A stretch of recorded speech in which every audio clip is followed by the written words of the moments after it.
Bonsoir YouTube, ici Largo pour une nouvelle vidéo sur Horror Arkham, le jeu de cartes, avec le deuxième scénario de la campagne de base La Nuit de la Zélatrice, version renouveau, Les Masques de Minuit, un scénario très apprécié de tout le monde à ma connaissance. Un scénario de la boîte de base, mais qui reste totalement d'actualité, avec plein de lieux, toujours pas mal de cultistes, un paquet de cultistes différents, donc une bonne rejouabilité, et à ma connaissance, ce scénario est quand même super apprécié, y compris de moi. Donc j'ai fait une erreur sur la V1 de ce scénario, donc si vous suivez attentivement la chaîne, la vidéo était brièvement en ligne, mais j'ai décidé de la supprimer, parce que j'ai quand même fait une grosse erreur au niveau du flic en patrouille XP. J'ai oublié de lui imputer un dégât lorsqu'il impute un dégât à un ennemi, donc c'est pas raisonnable. J'ai pas l'habitude de jouer avec des cartes XP tellement gardien. C'est vrai que je les connais pas par cœur, je les connais bien sûr comme tout le monde, mais et donc j'ai fait un petit oubli. Mais ça me fait plutôt plaisir d'avoir rejoué ce scénario-là, en fin de compte, pour confirmer ou infirmer peut-être le résultat de mon premier essai qui s'était terminé de façon avec une réussite, mais sans trop de marge, sans excessivement de marge. Donc je voudrais confirmer, voir peut-être pourquoi pas faire mieux. Alors au niveau de la mise en place, eh bien vous la connaissez. On a donc les deux intrigues, oui c'est ça. Donc c'est celle-ci et celle-ci, ne pas se tromper, voilà. Donc on va les mélanger. Hop. J'aime bien faire les choses en direct. C'est plus naturel. J'enlève celle-ci et je remets ça comme ceci. Donc voici pour l'intrigue. Ensuite, au niveau des lieux, eh bien donc la version renouveau a installé pas mal de deuxième lieux, comme vous le savez. Et donc ça, c'est quand même super pour la rejouabilité.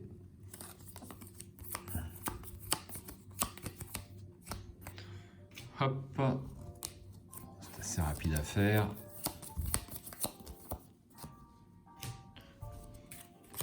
Vous pouvez faire avance rapide hein, si la mise en place ne vous convient pas, ce qui est tout à fait légitime.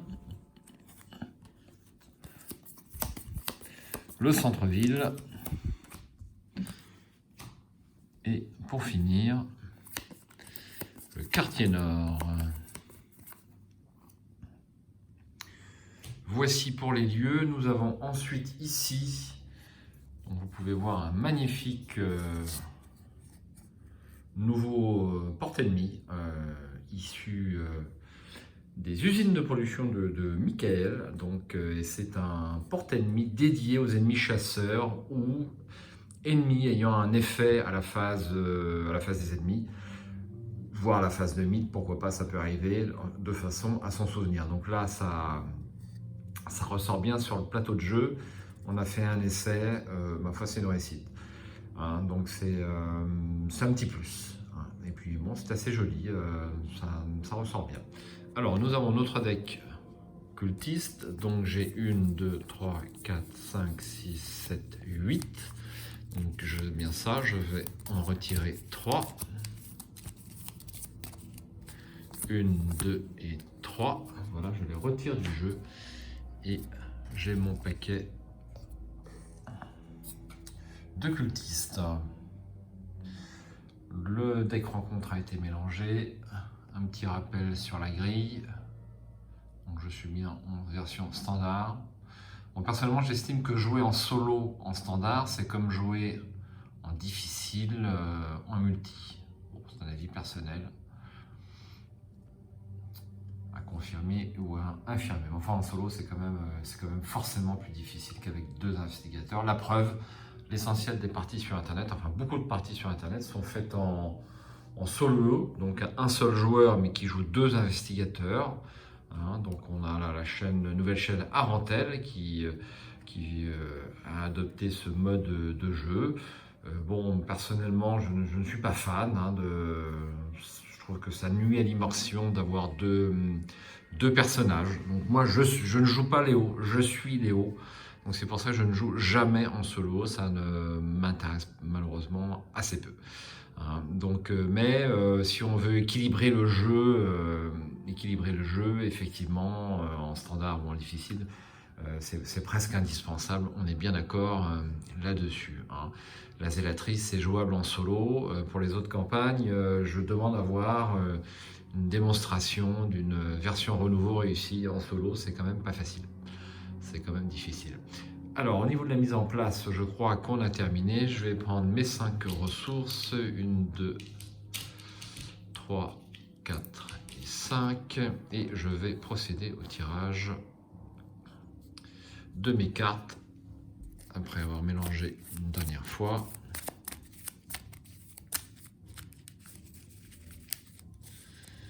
Et voici.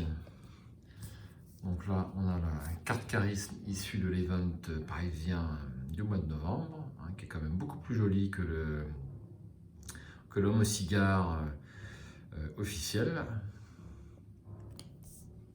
Donc comme la maison a brûlé, eh bien on va démarrer au quartier de la Rivière et je vais prendre connaissance de l'intrigue. Prédateur ou proie? Lita semble convaincue qu'il existe une conjuration au sein de la ville d'Arkham. Elle croit qu'un culte secret sert les ghouls qui vivent dans les cryptes sous la ville et que plusieurs membres importants de ce culte sont éparpillés à travers Arkham. Alors que vous commencez à les chercher, vous ne pouvez réprimer la sensation d'être, vous aussi, pris en chasse. Pour une action, abandon. Vous ne voulez pas risquer de perdre trop de temps et vous vous réfugiez donc en sécurité avec les informations que vous avez rassemblées. 6 fatalités pour cette intrigue. Et l'acte unique, découvrir la conjuration. Il ne vous reste qu'une seule nuit pour dénicher les membres de ce culte et dévoiler leur plan. Plus vous trouverez de cultistes à interroger avant minuit, mieux ce sera.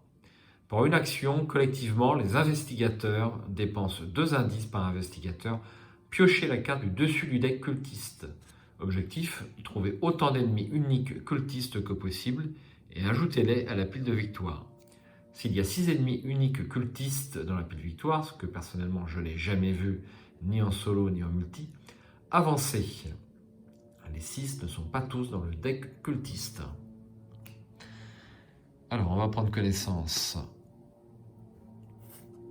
Quartier de la Rivière. Les berges de la Miskatonic sont bordées de quais, d'entrepôts et de petites échoppes. Ce secteur est nommé fort à propos quartier de la Rivière. Donc, 1 de valeur occulte et 1 indice ici. Il y a quelque chose de troublant avec l'eau de la Miskatonic ce soir. Elle gargouille et se vide comme si quelque chose se déplaçait sous la surface. Alors, 1 indice pour ce premier lieu. Ah, j'ai pas pris ma main. Donc ça, c'est important quand même. Alors, maîtrise, audace, crâne décoré, éviter de justesse et loup solitaire. Bon, alors en dehors de loup solitaire, c'est extrêmement mauvais, je trouve. Donc je garde loup solitaire, je défausse tout le reste. Un coup vicieux, perception, demander un service et le crâne doré. Eh bien, c'est pas un seul allié, c'est très très mauvais. Je mélange.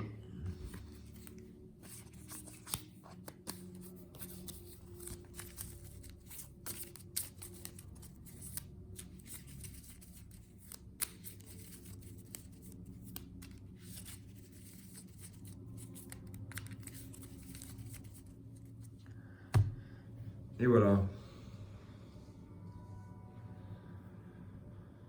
Première phase d'investigation. Alors je souffle comme si j'avais un océan à traverser, ce qui doit être le cas. Pour réussir ce scénario à 6 cultistes, c'est au moins aussi difficile. Alors, en première action, je ne peux pas jouer d'allié, donc comme ça c'est réglé, mais je vais quand même jouer loup solitaire D'ailleurs, j'ai pas pris mes ressources.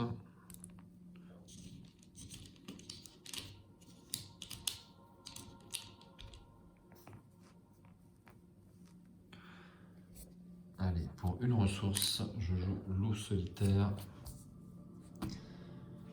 Donc au début de mon tour, je pourrais prendre une ressource supplémentaire. Donc que je prendrai pour simplifier quand même à la phase d'entretien.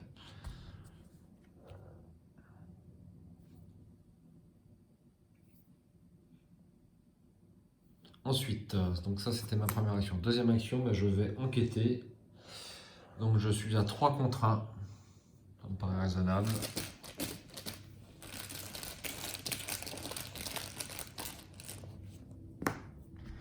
Ah, ça commence bien. Donc un indice. Et je peux piocher 3 cartes. 1, 2 et 3. J'ai pas d'allié dedans, je ne peux pas piocher.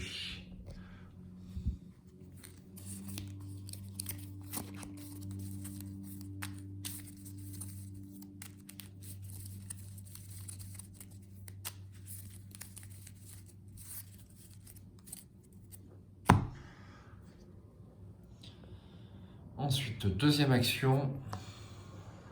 Alors je vais me déplacer, mais où?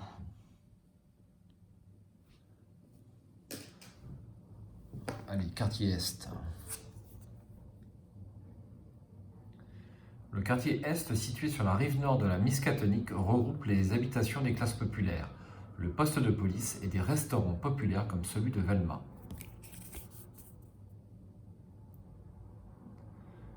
Pour une action, ajoutez 2 pions provisions ou munitions sur un soutien que vous contrôlez, limite d'une fois par partie. Vous doutez fort que le shérif Engel croit votre histoire, mais vous parviendrez peut-être à convaincre quelques-uns des autres agents de vous aider dans votre enquête. 1 point de victoire et 2 indices. Alors, les munitions, on n'en parle pas. Et puis, les provisions, on n'en parle même pas non plus, parce que là, ce sont des charges sur le crâne, et je n'ai rien qui utilise des provisions, malheureusement. C'était ma deuxième action, c'est un lieu de valeur occulte 4, ça me paraît compliqué.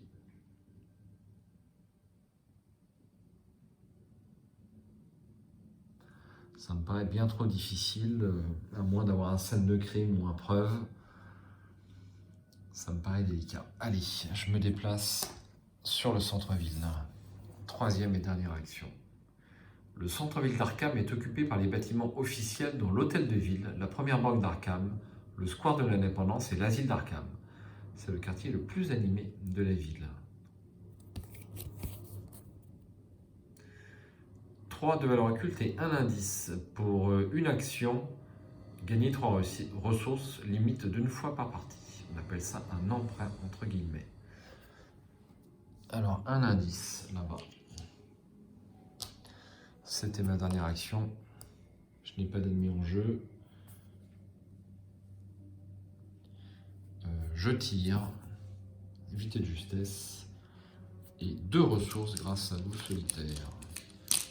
Donc on verra si ça a une importance que cette ressource ait été prise à la phase d'entretien au lieu d'être prise au début du tour. Il sera toujours temps de faire un petit rollback, mais sinon on oublie bien trop souvent. Une première fatalité sur les 6 et une carte rencontre. Un masque Dieu Mordotte. Attachez cette carte à l'ennemi cultiste le plus éloigné et placez une fatalité sur cet ennemi. S'il n'y a pas d'ennemi cultiste en jeu, cherchez un ennemi cultiste dans le deck rencontre ou dans la pile de défauts rencontre. Piochez-le et attachez-lui le masque de Mordotte. Mélangez le deck rencontre. Ça commence fort. Donc là, en fait, c'est une espèce de double carte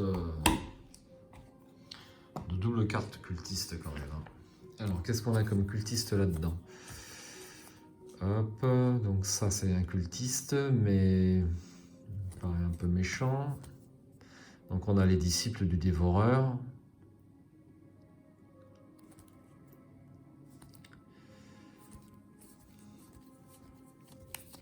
Il n'y a pas grand-chose en cultiste, hein. Il y a juste les...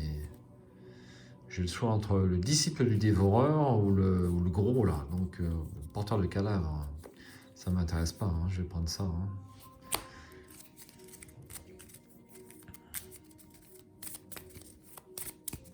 Les cartes que je crains le plus sur ce deck rencontre, c'est les maigres bêtes de la nuit qui me déplacent et me font faire un jet d'agilité que de toute façon je vais rater. Donc, moi, ça sera peut-être les cartes les plus difficiles. Voici le disciple du dévoreur. Apaisons la bête et nous aurons la vie sauve. Quand nous mourrons, elle se répétera de nos restes. 3 en lutte, 1 point de vie et 1 point d'agilité. Lieu vide, le plus éloigné.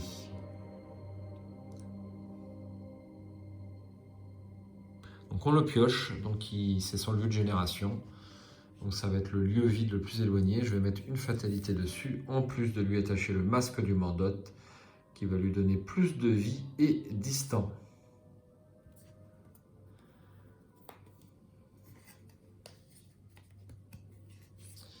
Alors, 1, 2 et 3.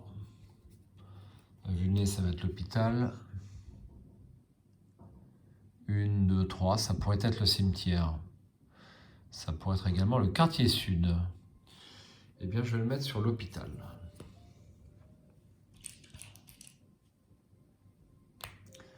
Phase d'investigation.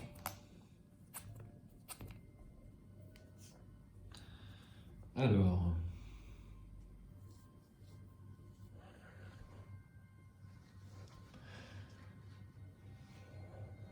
je vais en première action faire une enquête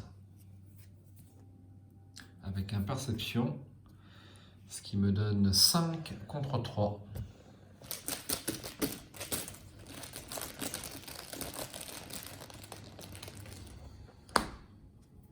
Moins 1, c'est réussi. Et c'est un deuxième indice.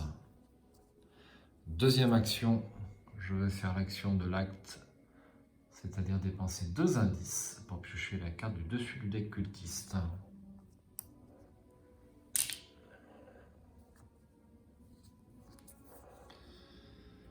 Victoria d'Evreux. Voyons qui c'est ça. C'est la collectionneuse. Quartier Nord, c'est pas loin. Dépenser 5 ressources, discussion, ajouter pile d'Evreux à la pile de victoire. Olivier Thomas, le propriétaire de la boutique de souvenirs, vous a appris qu'une nouvelle cliente était très intéressée par un masque mystérieux. Alors, eh bien, le quartier Nord, c'est juste à côté. C'est super.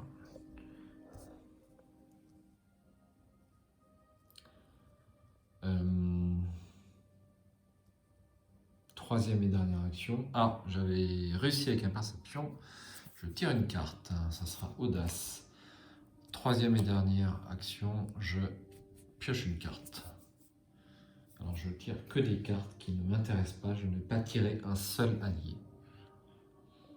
Phase d'entretien. Je tire une carte. Sac à dos. Et 2 ressources.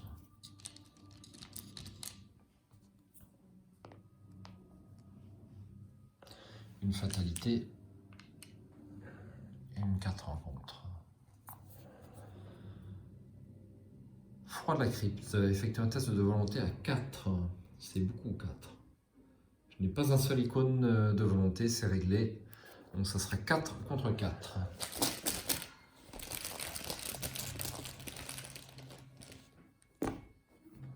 Moins 1, c'est dommage, mais c'est raté. En cas d'échec, choisissez et défaussez un soutien que vous contrôlez. Le seul soutien que j'ai, c'est loup solitaire. Mince.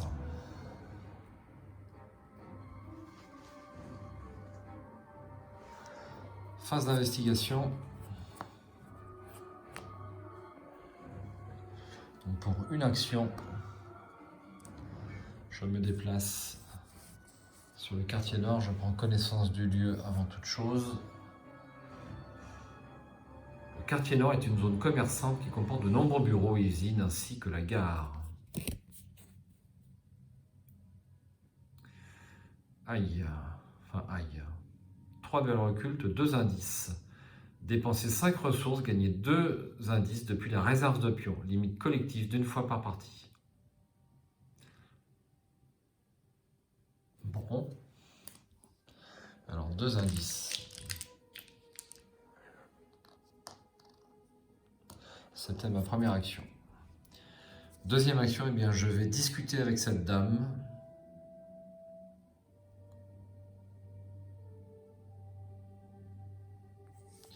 Je vais discuter avec cette dame, donc 5 ressources.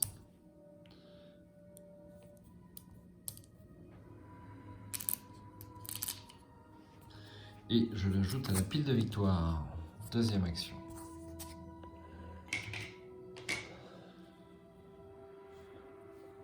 Alors, troisième action, je vais jouer le sac à dos parce que pour 2. Parce que je suis un peu tout nu quand même. Donc je cherche 3 cartes objets et ou objets parmi les 6 cartes du dessus de mon deck. Donc 1, 2, 3, 4, 5 et 6. J'ai 2 couteaux de survie, c'est toujours ça de prix.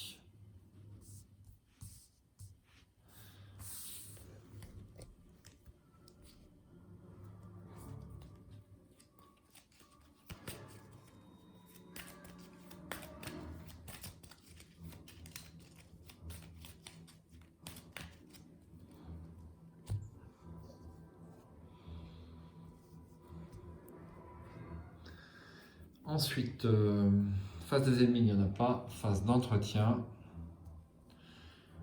Je pioche une carte, décidément. Pas un seul allié. Et une ressource.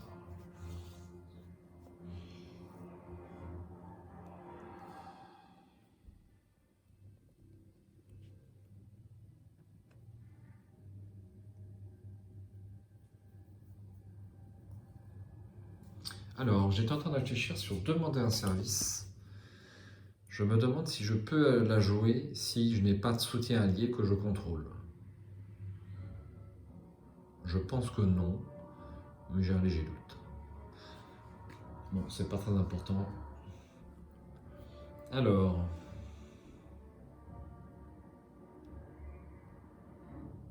une fatalité et une 4 rencontres.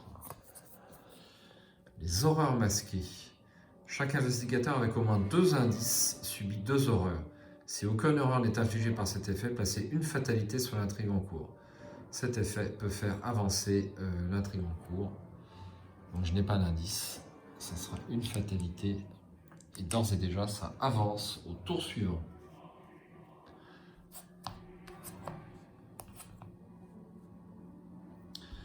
Alors, première action, je joue 2 ressources et je joue le couteau de survie.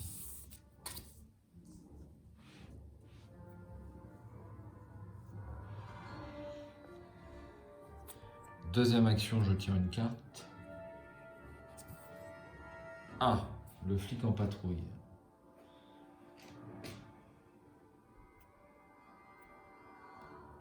Est-ce que je joue le crâne décoré?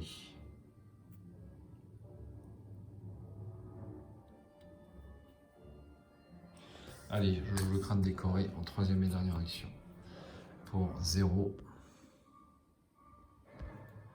Phase des ennemis, ça ne bouge pas. Phase d'entretien, je tire une carte. Scène de crime. Donc là, un petit aperçu de ma main. Donc j'ai 8 cartes, donc il faut que je joue les cartes. Et une ressource. Surtout que j'ai amnésie dans mon deck. Une fatalité, donc à la 4 plus une 5 plus un 6, je retire toutes les fatalités. On va les laisser là. Et j'avance l'intrigue. Ça sera le chasseur masqué. Eh bien, c'est la carte d'origine. Traqueur silencieux. chasseur. Le chasseur masqué gagne plus de vie par investigateur, donc il a 6 points de vie. Tant que vous êtes engagé avec le chasseur masqué, vous ne pouvez ni découvrir ni dépenser d'indices.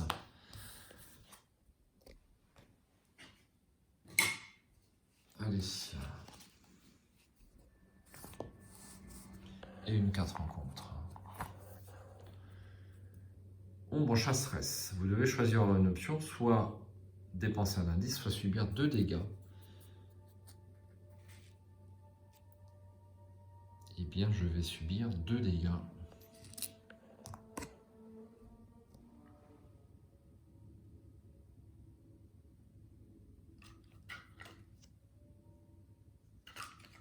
Ok. Allez, 2 dégâts sur Lou Anderson et je défausse Ombre chasseresse. Phase d'investigation. Donc je ne peux malheureusement pas jouer. Je ne peux même pas jouer scène de crime si j'avais voulu. Découvrez les indices. Tant que vous êtes engagé avec le chasseur masqué, vous ne pouvez ni découvrir ni dépenser d'indices. C'est réglé. Il est vraiment méchant. Alors, première action. Eh bien, je vais l'attaquer au couteau de survie. Donc ça fait 5. Ça fait 5 contre 4. Est-ce que je joue une carte?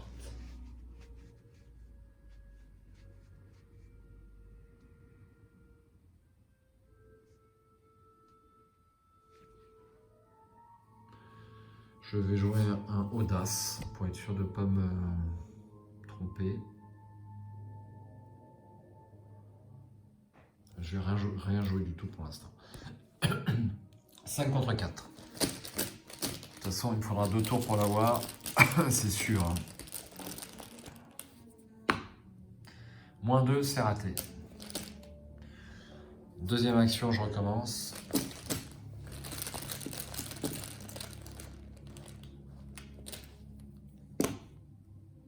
+1, c'est réussi. 1 dégât. Et dernière action.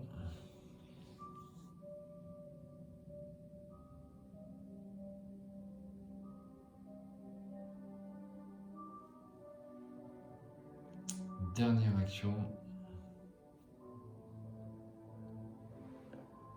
Ben, je recommence.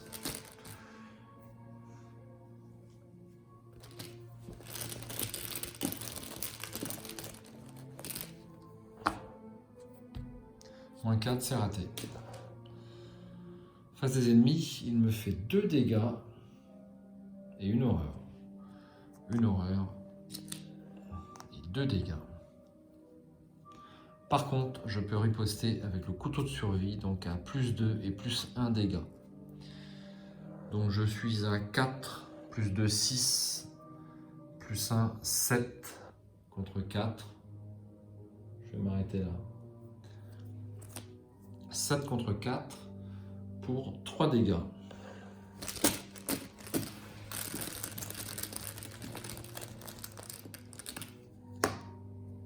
-2. Je dis ouf. 2. J'ai dit combien? 3 dégâts. Voilà. Donc il est à 4, il lui reste 2 points de vie. Phase d'entretien. Une carte. Scène de crime et une ressource. Il me manque une ressource pour jouer le flic en patrouille, c'est vraiment dommage.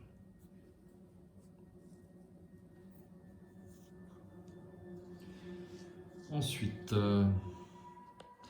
donc une fatalité, je n'ai pas lu l'intrigue. Le temps presse, les minutes s'écoulent rapidement à mesure que votre enquête progresse. Pour une action abandon, vous ne voulez pas risquer de perdre trop de temps et vous vous réfugiez donc en sécurité avec les informations que vous avez rassemblées. Une fatalité et une 4 rencontres. Un autre disciple du dévoreur, lieu vide le plus éloigné. Alors, 1, 2, quartier sud. Pour le cimetière, c'est 3. Eh bien, ça va être le cimetière. Donc, je n'ai pas d'indice. Nous sommes à l'intrigue 2. Donc je mets uniquement une fatalité.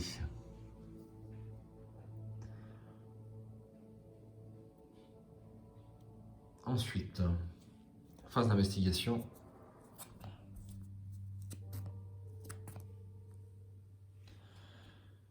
Je vais attaquer avec le couteau de survie et je vais jouer un audace. Ce qui me donne donc plus 1 pour le couteau, plus 3 et je vais pouvoir tirer une carte, donc ça fait plus 4, ça me fait 8 contre 4. Et que l'échec automatique.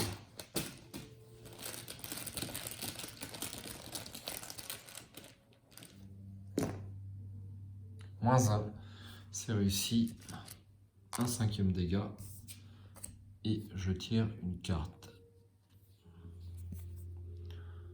Un preuve. C'est intéressant ça.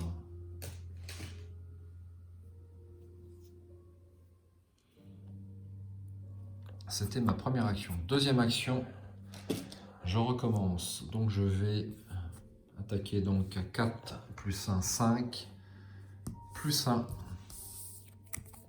6. Je défausse également le sac à dos. 6 contre 4, ça me paraît encore un peu juste.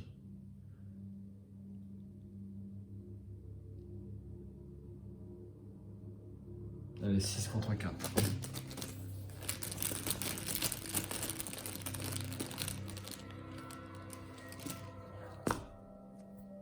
Moins 1, c'est réussi. Et j'ai mon deuxième cultiste.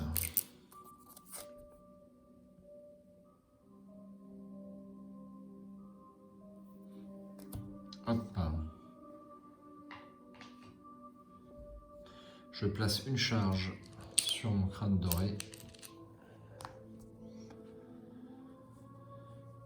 Et je vais jouer un preuve pour une ressource. Alors, est-ce que je joue un preuve? Ouais, je joue un preuve. Ce qui me donne un indice. Troisième et dernière action, je dépense mon crâne doré pour une ressource et une carte. Donc j'espère ne pas tomber sur amnésie. Non, pour l'instant ça va. C'est la phase d'entretien. Donc j'ai 8 cartes, je vais devoir en défausser une carte et une ressource. Eh bien, je vais défausser le deuxième crâne doré, puisque de toute façon, il me servira strictement à rien. Même ces icônes d'agilité ne me servent à rien avec Léo Anderson. Une fatalité et une 4 rencontres. Horreur masquée. Chaque investigateur avec au moins 2 indices subit 2 horreurs. Si aucune horreur n'est infligée par cet effet, placez une fatalité sur l'intrigue en cours. Je perds encore un tour.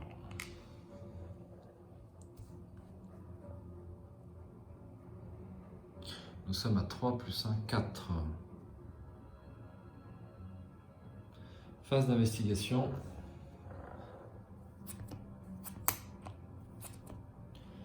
Alors là, j'ai 2 choses à faire en début de tour. J'ai la réaction après le début de votre tour. Et est-ce que je joue scène de crime? Ah ben, de toute façon, j'ai pas les ressources. Donc comme ça, c'est réglé. On n'en parle pas. Donc réaction, je joue flic en patrouille pour 3 ressources. Et c'est gratuit en action.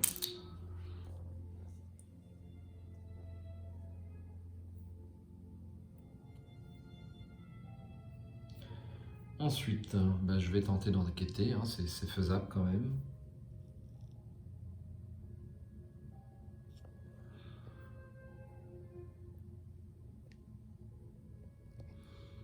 Alors, soyons prudents. Ça vaut le coup parce que là, si j'arrive à avoir le dernier,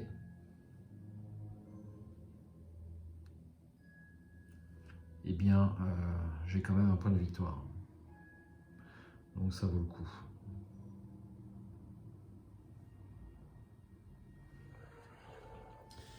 Allez, j'enquête, donc je suis à 3 contre 3. Je vais jouer, demander un service, ce qui m'amène à 4 contre 3. C'est ma première action. -1, c'est réussi. Première action. Deuxième action, je fais l'action de piocher un cultiste.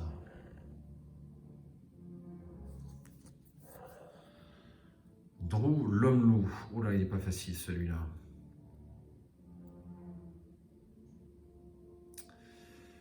Il est dans le centre-ville. Donc l'avantage, c'est quand même qu'il est pas loin. Par contre, je ne peux pas discuter avec lui. Ça, c'est extrêmement fâcheux. Alors, on va lire le petit texte fleuve quand même. Drou est un patient de longue date de l'asile d'Arkham. La rumeur prétend qu'il fut enfermé pour avoir commis des actes de cannibalisme il y a plusieurs années. Il est considéré comme extrêmement dangereux. Je confirme. 4 points de vie et 4 en but, c'est pas si mal.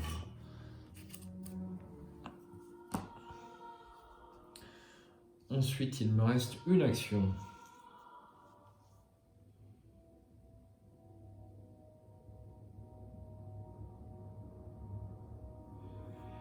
Qu'est-ce que je fais pour une action? Je vais prendre une ressource.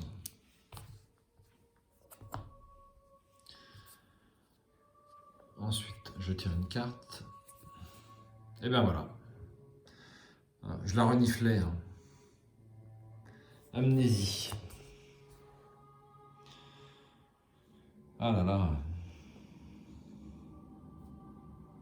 Alors, quelle est la carte que je garde?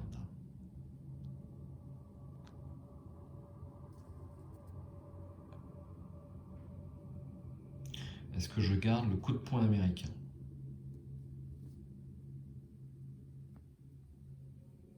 Ou un évité de justesse? C'est pas mal l'évité de justesse.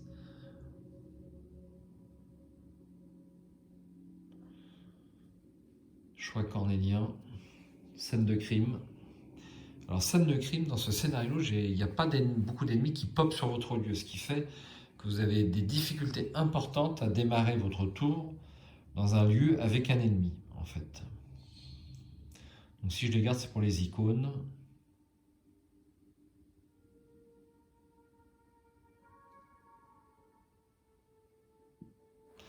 Allez, je défausse tout, sauf éviter de justesse.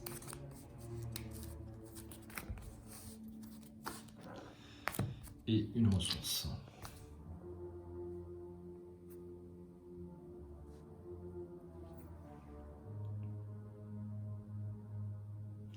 Allons-y.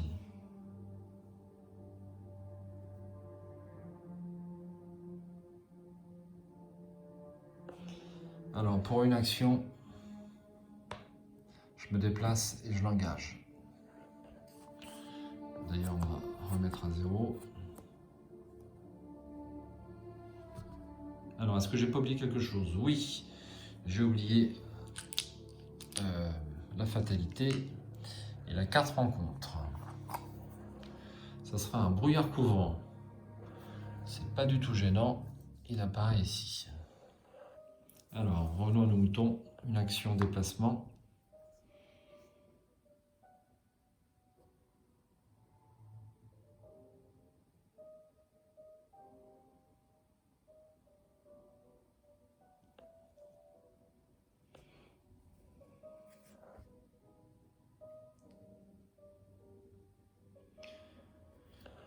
Deuxième action, je me déplace ici et je vais jouer, donc il m'attaque, je vais jouer un évité de justesse. Donc j'évite l'attaque et je gagne +2 à mon prochain test de compétence.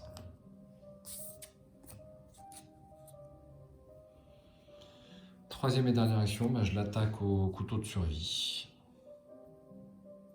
Donc ça me fait 4, plus un 5, plus un 6, 6 contre 4.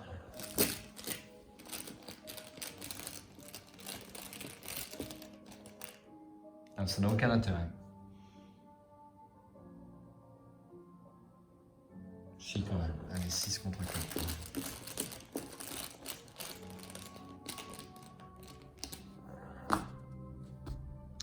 -2, c'est réussi, un dégât.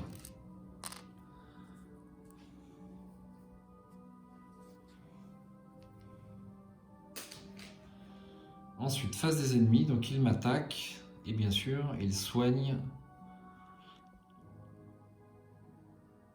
un dégât. Donc je l'enlève, et il me fait 2 dégâts.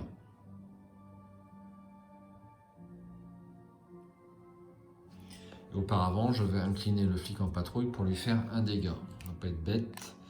Et j'en mets un, ce coup-là, j'oublie pas, sur le flic en patrouille. Donc 2 dégâts, eh bien, je vais le mettre sur Léo Anderson.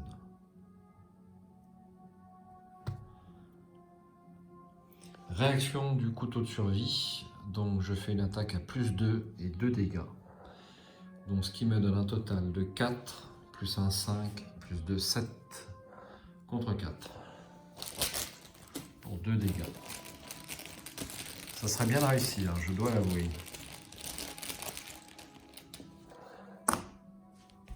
Crâne, c'est -1, car c'est le plus grand nombre de fatalités sur un ennemi cultiste en jeu.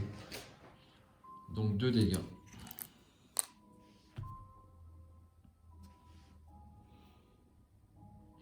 Phase d'entretien, je redresse.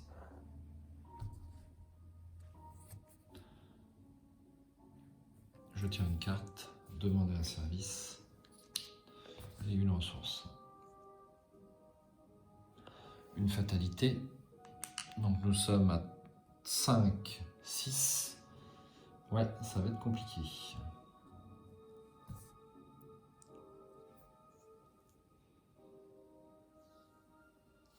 Et une carte rencontre. Ah non, c'est pas possible. Effectuez un test d'agilité à 4. En cas d'échec, subissez un dégât et une horreur. Ensuite, désengagez-vous de chaque ennemi non maître bête de la nuit engagé avec vous et déplacez-vous vers un lieu central. Ah là là là là là là, c'est pas vrai.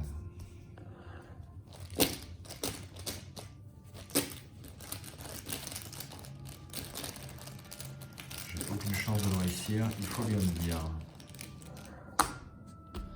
Crâne, c'est -1, c'est raté.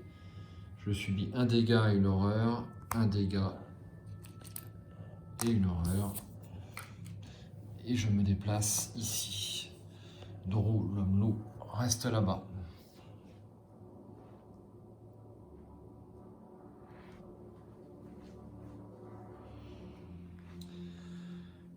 Alors,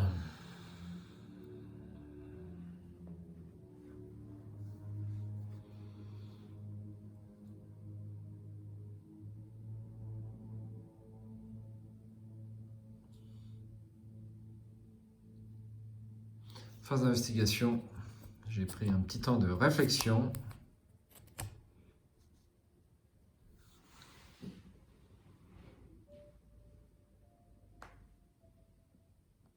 Ouais, j'ai fait une grosse erreur puisque j'ai manœuvré pour amener l'homme loup dans le quartier Est dans le but de jouer une scène de crime que j'ai défaussée. Donc c'est extrêmement maladroit.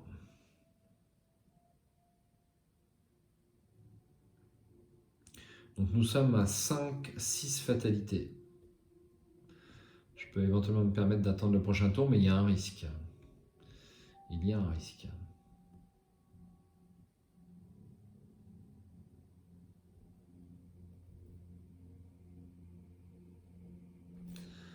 Allez, pour une action, je dépense 2 indices et je tire un cultiste. Jérémia Pierce. Alors, il est généré au quartier de la Rivière. Donc, c'est-à-dire, c'est dans mon lieu. Oh là là là là là, la cata, la cata. Alors, où sont passés mes supports? Bon, on va prendre un comme ça. Voici. Alors, un petit gros plan. Donc pour discuter avec lui, je vais avoir besoin de faire un test de volonté à 4. En cas d'échec, passez une fatalité sans intrigue en cours pour chaque point manquant. Aïe, aïe, aïe, aïe, aïe, aïe, aïe.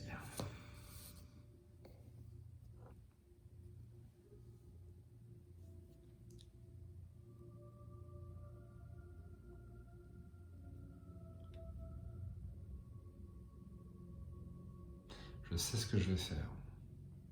C'est mon dernier tour de jeu.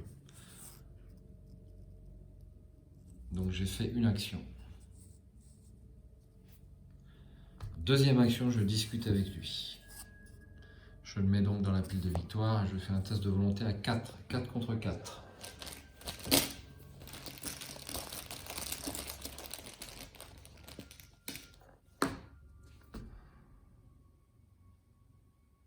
Eh bien, ça fait 4. Ça fait 4. Je vais les mettre, hein, c'est juste pour le plaisir. Allez, 1, 2, 3 et 4. Je pense que la partie va se terminer. Hein, pas besoin d'avoir 2 ans d'arcane dans les jambes pour le savoir. Donc je le mets quand même dans la pile de victoire. Donc ça, c'était ma deuxième action. Troisième action, je me déplace. Je suis engagé par le Mlou. Action rapide, j'incline le flic en patrouille et je lui inflige un dégât. Et je fais le dernier dégât manquant sur le Mlou. Et je défausse.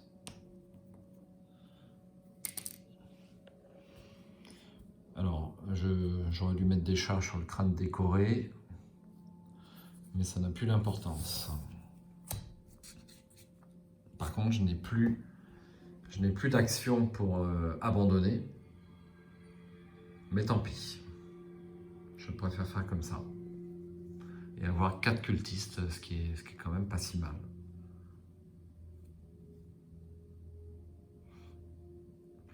Donc, phase d'entretien, je tire une carte, je prends une ressource et je rajoute une fatalité. Et là, malheureusement, le compteur tourne.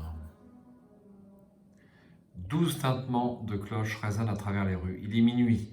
Vous n'avez plus le temps d'enquêter dans la ville. Vous devez agir en fonction des informations récoltées auprès des cultistes que vous avez trouvés. Conclusion 2. Alors, conclusion 2, c'est là-bas. Je pense que vous la connaissez par cœur, hein, mais on va les lire quand même.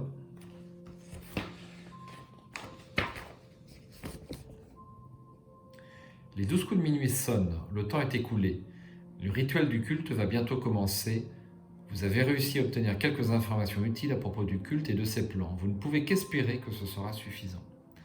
Dans votre carnet de campagne, sous la mention cultiste interrogé, inscrivez le nom de chaque ennemi unique cultiste qui se trouve dans la pile de victoire. Dans votre carnet de campagne, sous la mention cultiste enfui, inscrivez le nom de chaque ennemi unique restant dans le deck cultiste ou en jeu. Dans votre carnet de campagne, indiquez qu'il est minuit passé. Si le prêtre roule est dans la pile de victoire, il est déjà mort, bien entendu. Chaque investigateur reçoit un total de points d'expérience égal à la somme des valeurs de victoire X qui se trouvent dans la pile de victoire. Donc nous avons un seul lieu, sauf erreur, ouais, je n'ai pas exploré grand chose. Nous avons le quartier nord et c'est tout. Sinon, nous avons en cultiste, donc l'homme loup, ça fait 2 en tout, Jérémie Apars 3, Chasseur masqué 5 et Victoria d'Evreux 6. Donc j'ai 6 points d'expérience pour ce scénario. J'en avais économisé 1 du scénario précédent, ça m'en fait 7. Voilà. Donc c'est pas si mal. Ok. C'est bien la première fois que j'arrive à avoir 4 cultistes, hein. Au moins en solo, en multi j'ai un petit doute, mais c'était sur le fil. C'était sur le fil.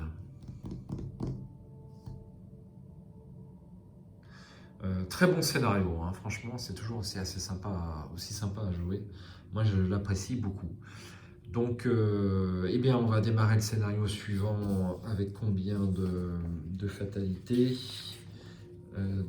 Si il y a exactement 1 ou 2 noms dans les cultistes enfuis, ben, il n'y aura qu'un seul pion fatalité en démarrage du dévoreur. Donc ça, c'est important. Donc je vous donne rendez-vous pour le prochain scénario, donc le dévoreur du dessous.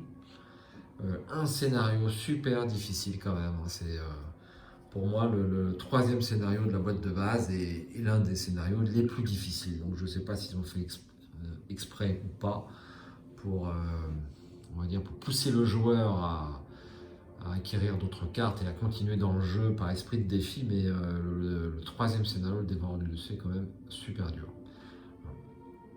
Donc merci d'avoir suivi cette vidéo, ça va être tout pour ce soir. Ici il est minuit passé.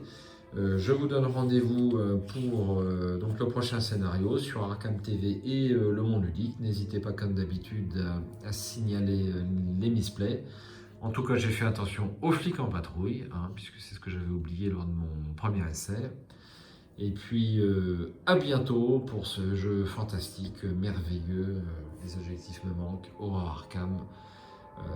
Le jeu de cartes, ça fait 2 ans et franchement, on ne s'en lasse pas. A ciao, bonsoir.